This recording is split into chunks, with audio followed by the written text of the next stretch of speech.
Selamat siang, Kak. Siang, ya. Atas waktu dan kesempatannya.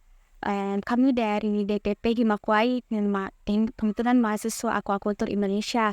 Pada kesempatan kali ini kami ada salah satu program kerja yaitu mewawancarai pelaku usaha budidaya. Dan dari informasi-informasi yang kami dapatkan di BUMDes ini salah satunya kepada Bapak. Untuk yang pertama boleh saya Oh iya, saya dengan Alaudin. dan lalu untuk tempat ini sendiri apakah BUMDes apakah ada Oh pertemuan iya, apa? oke baik deh. Terima kasih. Mungkin sebelum atau saya tidak lupa juga menyampaikan selamat datang di tempat kami budidaya lobster air tawar. Jadi tempat ini adalah budidaya lobster air tawar yang dimiliki dan dikelola oleh pemerintah desa. Dalam hal ini BUMDes. BUMDes kita itu bernama Bumi Pacelekan Sejahtera. Itu terletak di Desa Pacelekang, Kecamatan Patalasang, Kabupaten Goa, Sulawesi Selatan. Nah, itu area dan lokasi kami. Dan kami mau jadikan Desa Pacelekang ini sebagai kampung lobster. Baik, untuk yang pertama Pak, untuk Bapak sendiri ini apakah ada latar belakang atau basicnya mengenai aquaculture sehingga melakukan usaha budidaya? Oke, baik deh. Kalau secara formal, saya bukan dari perikanan atau budidaya air tawar, komoditi apapun itu. Cuma saya itu selama ini memang pemerhati budidaya. Banyak teman-teman yang melakukan budidaya dan sering saya kunjungi dan bahkan terlibat di situ, utamanya di dalam mencicipi hasil budidayanya. Kemudian kenapa saya melaksanakan budidaya ini? Itu berawal dari informasi yang saya dapatkan yang menurut saya sangat menarik dan prospektif, sehingga saya mencoba mencari tahu lebih lanjut, sehingga disitulah saya mencari pihak yang berkompeten di dalam budidaya lobster di sini, dan saya berlatih atau dilatih di situ. Dia adalah konsultan lobster air tawar dari salah satu lembaga training, memang namanya Gema Training Smart, dan salah satu bidang yang diajarkan atau dilatihkan adalah budidaya lobster air tawar. Makanya dari hal tersebut Bapak mengimplementasikan Bapak. Ya, betul. Jadi pertama mungkin untuk seluruh calon-calon pembudidaya, yang paling pertama kita lihat adalah analisa dulu apakah ini salah satu budidaya yang nantinya sangat prospektif atau menjanjikan. Kemudian kita memutuskan untuk memulai. Dan kesimpulan saya dari analisa yang saya lakukan, ini cukup menjanjikan budidayanya. Kenapa? Karena yang pertama itu kita lihat produknya dulu atau komoditinya. Ini adalah komoditi yang dibutuhkan oleh orang banyak pihak dan banyak tempat, baik di dalam negeri sendiri dan mancanegara. Apakah itu untuk rumah makan atau restoran, hotel, dan ada juga yang dibutuhkan untuk dijadikan sebagai induk-induk untuk pengembangan berikutnya di masyarakat. Yang kedua, dari segi modal investasi yang dibutuhkan, ini kita bisa lihat ini tidak perlu lahan yang mungkin hektaran atau sekian area, yang cukup seperti ini. Ini kolamnya kan sengaja memang kita persempit ini karena terkait dengan bukan cuma karena biayanya yang kita hindari, tetapi memang untuk penanganannya butuh desain kolam yang tidak terlalu luas, yang mudah menjangkau ke dalamnya terkait dalam hal penanganan lobsternya, sehingga biayanya relatif kecil atau rendah. Yang ketiga adalah ternyata budidaya lobster tawar ini memiliki peluang-peluang yang bisa dikembangkan selain daripada lobsternya sendiri. Yang pertama itu dari limbah cangkangnya. Itu saat ini sudah ada yang ingin atau tertarik untuk menjadikan salah satu bahan baku untuk pertama itu adalah untuk obat, yang kedua untuk bumbu, karena ada zat yang dikandung di dalamnya yang ternyata dibutuhkan. Kemudian bisa juga dijadikan souvenir, karena di lobster ini kan ada proses molting, mungkin di perikanan tahu atau pergantian kulit secara keseluruhan. Kulit lamanya ini bisa diawetkan, yang kemudian bisa dijadikan souvenir untuk dipasarkan. Kemudian pengembangan ketiganya adalah mungkin saja, dan saya punya target itu berawal dari budidaya ini, dan hasilnya nanti akan saya olah sendiri dalam bentuk kuliner atau rumah makan. Ya mungkin berbagai jenis makanan nanti akan saya produksi dengan bahan dasar atau bahan baku ada lobster air tawar di dalamnya. Kemudian ada lagi hal menarik selain itu, ternyata ini budidaya setelah saya amati itu cocok atau relevan dengan semua strata di masyarakat, mau ibu-ibu, mau anak-anak, mau orang tua, mau ada pendidikan, mau tidak, karena dia cukup praktis penanganannya dan bisa dilakukan di sekitar rumah. Kemudian hal lainnya lagi adalah mungkin adik dari Himakwai itu juga sudah melakukan analisa atau perbandingan dari segi harga jual. Ini kalau kita bandingkan dengan komoditi-komoditi lain, ini termasuk cukup tinggi harganya, apakah itu dalam bentuk per kilonya atau per ekornya atau per porsi seandainya dia makanan. Kemudian hal menarik lainnya yang paling tidak dimiliki atau dimiliki oleh budidaya lobster air tawar ini yang menjadi keunggulan adalah dia termasuk jenis budidaya yang belum terlalu asing.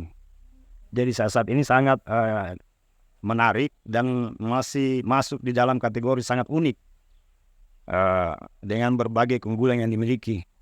Kemudian tingkat kompetitifnya atau persaingan masih rendah.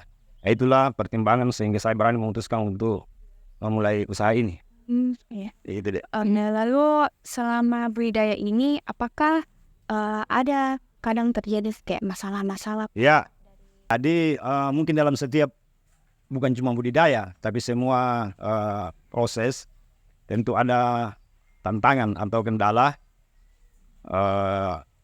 yang dihadapi. Kalau di dalam budidaya ini, saya sudah menjalankan sejak Desember tahun 2021 hingga saat ini, berarti sudah hampir 2 tahun. Kendala yang paling mendominasi adalah, bukan kendala sebenarnya, ini adalah tantangan yang harus diperbaiki.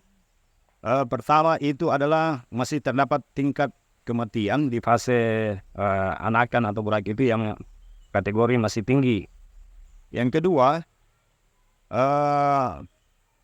tingkat pertumbuhannya masih belum maksimal. Nah, inilah 2 kendala dan saya lagi terus-menerus mencari solusi untuk penanganannya. Bahkan sekarang itu saya bekerja sama dengan perguruan tinggi, dalam hal ini pakar-pakar perikanan, pakar pakan, dan banyak masukan ke kami bahwasanya penanganannya itu bisa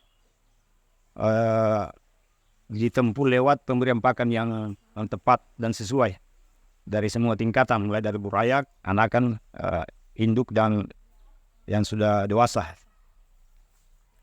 Jadi untuk solusinya itu, Jadi solusinya adalah bagaimana kita menemukan atau memastikan tersedianya pakan yang tepat dan sesuai. Tepat dan sesuai. Maksud saya sesuai dengan kebutuhan lobster itu untuk semua tingkatan karena beda-beda.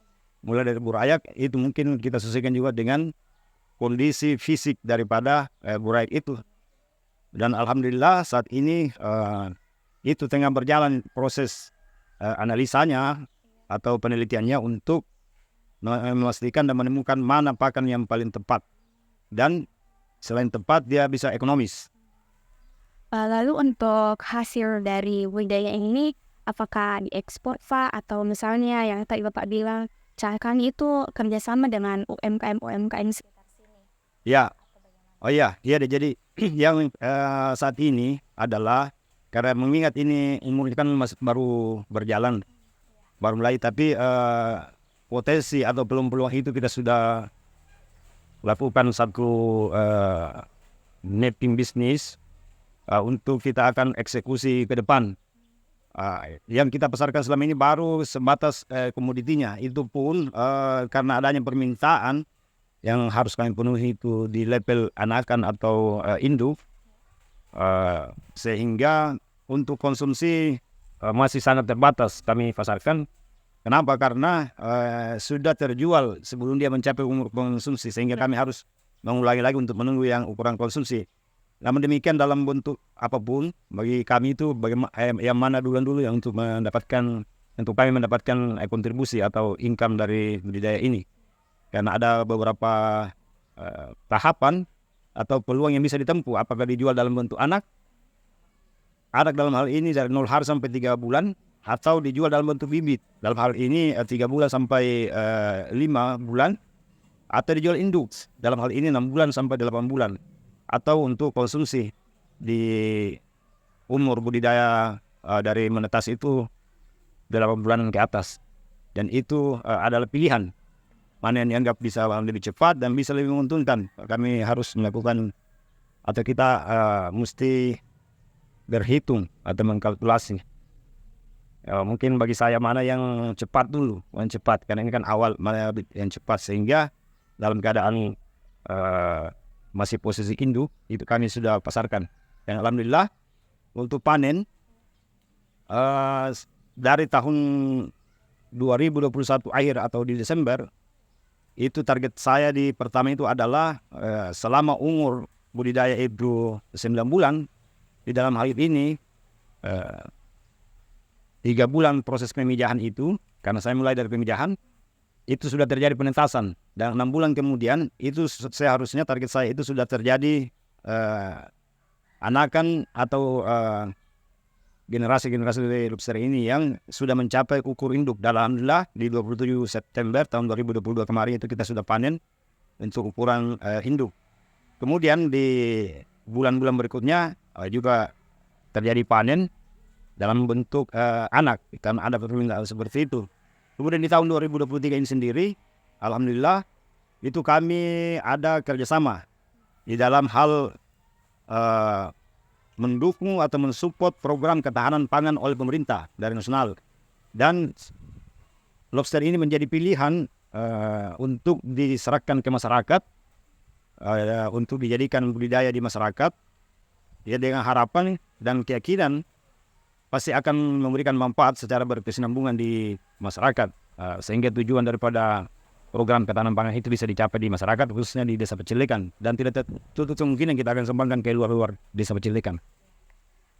Nanti yang terakhir Pak, apa harapannya Bapak untuk kami ini aquaculture muda, baik seperti yang masih fresh graduate atau ya masih berkuliah mungkin, untuk yang mau melaksanakan atau membuat budidaya?